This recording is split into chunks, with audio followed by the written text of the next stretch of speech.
ஒரு மனிதன் சட்டம் படிச்சிடறான், அவங்க அப்பா சட்டம் படிச்சிடறாரு, அவங்க தாத்தா சட்டம் படிச்சிடறாரு, 3 பேருமே சட்ட வல்லுநர்கள். ஒரு முறை நேர் நின்றால் இன்னைக்கு காசு 50,000 அன்னைக்கு அவருக்கு ஒரு நாள் நிக்க, அன்னைக்கே பெரிய தொகை நம்முடைய பாட்டனாருக்கு.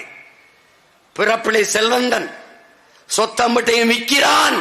யாருக்கு விற்கிறான்? சொத்தம்பட்டையும் விற்கிறான். நாட்டு விடுதலைக்காக செலவு பண்றான்.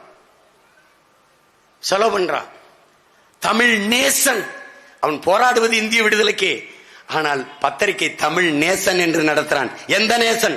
நாம சேர்ந்த தமிழ் தேசம் நடத்துறான். சுதேசி கப்பல் வாங்குறான்.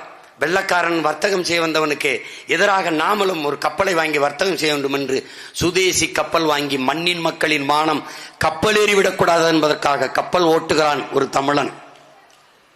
47 ஆண்டுகள் அவனுக்கு சிறை.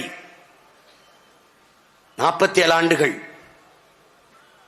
செக்கை இழுக்கிறான் சிறையிலே. மாடு கூட இழுக்க திணறும் அந்த செக்கை ஒற்றை மகன் இழுக்கிறான். இந்த மண்ணின் விடுதலைக்கு யார்? நம்முடைய பாட்டன் வாவு சிதம்பரம் பிள்ளை. அவர் சொத்தையெல்லாம் நாட்டுக்காக வித்துக் கொண்டிருந்த சமகாலத்திலே சொத்தா வாங்கி சேர்த்துக் கொண்டிருந்த பெரியவர் நம்முடைய ஐயா ஈவேரா அவர்கள். இதில் யார் பெரியார்? யாரு பெரியார்? அவன் விடுதலை பெற்று வருகிறான். வரவேற்க ஒருவரும் போகவில்லை. ஏன்? சமகால தோழர்கள் தானே. ஐயா ஈவேராயன் போகவில்லை. சிறைவாசலில் நின்று வரவேற்ற மகன் சுப்பிரமணியம் சிவா என்கிற இவர்கள் சொல்லுகிற பிராமணன்.